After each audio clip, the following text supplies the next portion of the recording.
6 p.m. Pakistan Standard Time. Assalamu alaikum.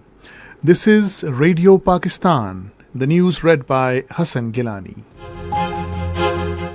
First, the headlines. Prime Minister has assured Oman full cooperation in seeking mutually beneficial outcomes and elimination of terrorism in all of its forms. Shehbaz Sharif, talking to a delegation of Huawei in Islamabad today, said imparting modern training to youth in information technology is of cardinal importance. Pakistan Navy has deployed PNS Yarmouk warship in the Indian Ocean for safety of Pakistani merchant ships. Kashmiris on both sides of the line of control and the world over are observing accession to Pakistan Day today. International Court of Justice will issue an advisory opinion today on legal ramifications of Israel's occupation of the Palestinian territories. In Women Asia Cup, match between Pakistan and India is being played at Dambulla, Sri Lanka today. And now the news in detail. Prime Minister Mohammad Shehbaz Sharif has expressed Pakistan's desire to further strengthen bilateral cooperation with Oman, particularly in trade, investment, energy and defense. Talking to Ambassador of Sultanate of Oman, Fahad Suleiman Khalaf Al-Karusi in Islamabad today, the Prime Minister said two countries enjoy close brotherly ties with a shared history, faith and culture. The Prime Minister thanked the ambassador for encouraging a trade and investment delegation to undertake a visit to Pakistan next week. He assured that the concerned authorities would extend full cooperation to the delegation while seeking mutually beneficial outcomes. The Prime Minister strongly condemned the dastardly terrorist attack on Imam Barga Ali bin Abu Talib in Wadi Kabir district of Muscat, which resulted in the death of 6 people, including 4 Pakistani nationals. Appreciating Oman's swift response and cooperation with Pakistan mission in repatriation of the dead bodies and treatment of the injured, the Prime Minister said Pakistan has itself been the victim of terrorism for the past several decades. The Prime Minister offered Pakistan support to Oman in dealing with the menace of terrorism, which he said must be eliminated in all its forms. The ambassador reaffirmed his country's desire to further enhance its trade and investment relations with Pakistan. China's Huawei company has expressed the desire to collaborate with Pakistan in Islamabad's Smart City project. This desire was expressed by a 4-member delegation of Huawei Pakistan, led by Chief Executive Officer Ethan Sun, that called on Prime Minister Shehbaz Sharif in Islamabad today. The Prime Minister was briefed that services like traffic, health, education, parking, and other facilities will be available at a digital platform under the Islamabad Smart City project.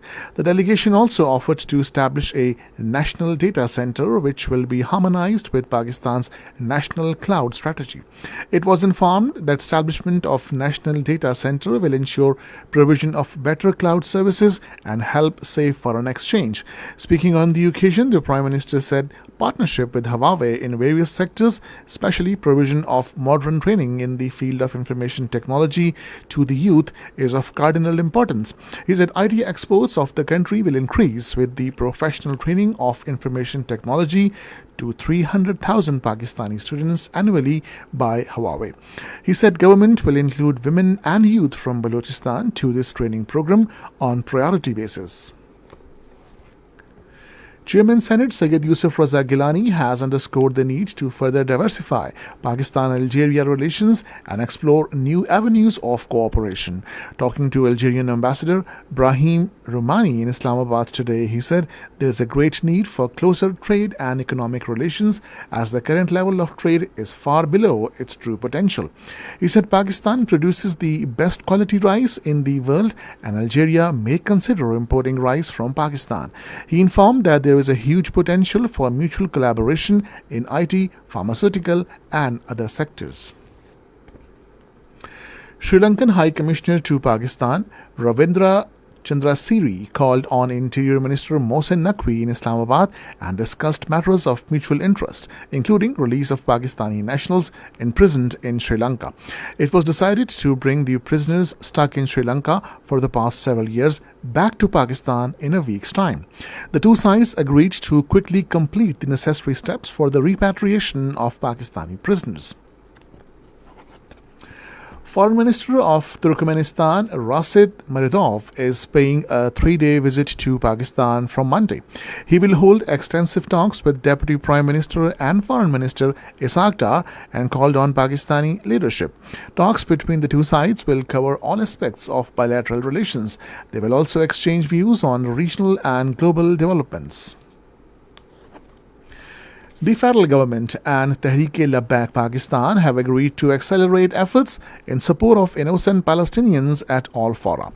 This was announced by advisor to Prime Minister on Political Affairs Rana Sanaullah while addressing a joint news conference in Islamabad this afternoon alongside Minister for Information and Broadcasting Ataullah Tarar and representatives of Tehreek-e-Labbaik Pakistan. Rana Sanaullah said TLP will support government in its efforts for Palestinian people and more consignments of humanitarian aid will be dispatched for the Palestinians. He said the government condemns in strongest terms the unabated Israeli atrocities against innocent Palestinians, during which even children, schools and hospitals were not spared. This is Radio Pakistan. Pakistan has once again asked the Afghan authorities to take immediate and effective action against terrorist groups, including their sponsors and abettors. At her weekly news briefing in Islamabad today, Foreign Office spokesperson Mumtaz Zahra Baloch said, "We have provided concrete evidence of individuals and groups responsible for terrorist incidents inside Pakistan." She said, "We expect the Afghan authorities to disarm the TTP and Gul Bahadur group and hand over their leadership, including those involved in terrorist incidents in Pakistan."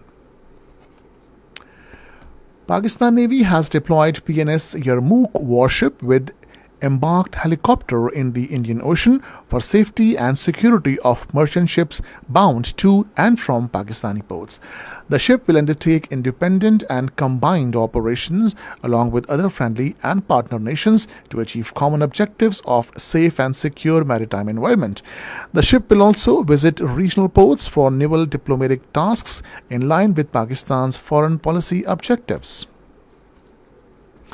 Kashmiris on both sides of the line of control and the world over are observing the accession to Pakistan Day today with a renewed pledge to continue struggle for right to self-determination. On this day in 1947, genuine representatives of Kashmiris unanimously passed resolution of Kashmir's accession to Pakistan during a meeting of All Jammu and Kashmir Muslim Conference. To commemorate, day rallies, seminars and other events were held across Azad Kashmir and Pakistan, where speakers underscored significance of the day. In a separate statement from New Delhi's Tihar jail, incarcerated APHC leaders including Masarat Alam Bhatt, Shabir Ahmad Shah and Naeem Ahmad Khan reiterated their dedication to continue their peaceful struggle towards this goal. On the other hand, several people were injured when Indian police used brute force against protesters in Marigund area of Patan in Baramulla. The police resorted to lathi charge and tear gas, leading to clashes where protesters pelted stones and shouted pro-freedom and anti-BJP slogans.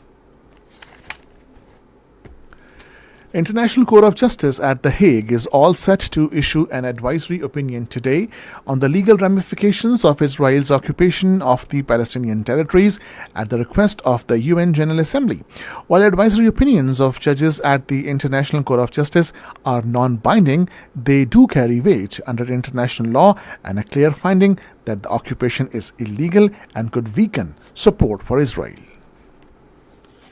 In Bangladesh, death toll in deadly clashes between protesting students and security forces over the week has risen to 39, besides injuring to a number of people. The protesting students have vowed to continue nationwide protests against civil service hiring rules, rebuffing an olive branch from Prime Minister Sheikh Hasina. Nepal beat United Arab Emirates by 6 wickets in the opening match of Women's Asia Cup at Dambulla in Sri Lanka today. In the second match of Women's Asia Cup in Sri Lanka, Pakistan will play against India at Dambulla today. The match will start at 6:30 p.m. Finally, the weather.